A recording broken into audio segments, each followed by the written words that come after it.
ভেঙে ফেলা হচ্ছে বগুড়ার সারিয়াকান্দির জালোয়াবাড়ি চরাঞ্চলের একমাত্র শিক্ষা প্রতিষ্ঠান শিমুলতাই সরকারি প্রাথমিক বিদ্যালয়। গত 3 দিনের তীব্র ভাঙনে যমুনা নদীর গর্ভে চলে গেছে আঙিনার একাংশ।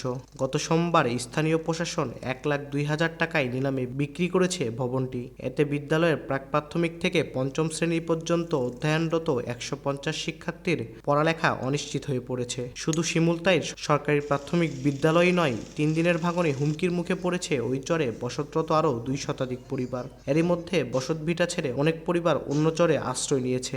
আর অসমের এই ভাঙন আতঙ্ক ছড়িয়েছে চরের মুজিববর্ষে ঘর পাওয়া গৃহ ও ভূমিহীনদের মাঝেও। বড় বাজেট ছাড়া নদী ভাঙন ঠেকানো সম্ভব নয় বলে বলছেন খোদ উপজেলা নির্বাহী কর্মকর্তা। সেভ করার একমাত্র ওয়ে হচ্ছে প্রোটেক্টিভ ওয়াল, যেটা 500-400 কোটি টাকা বা আরো বেশি টাকা দিয়ে একনেকে বড় একটি প্রকল্প পাস করতে হবে, এবং সেই বড় প্রকল্পের জন্য আমরা ঊর্ধ্বতন কর্তৃপক্ষকে বলেছি। নদী ভাঙনের হুমকিতে থাকা শিমুলতাই চরে প্রায় 8,000 মানুষ বসবাস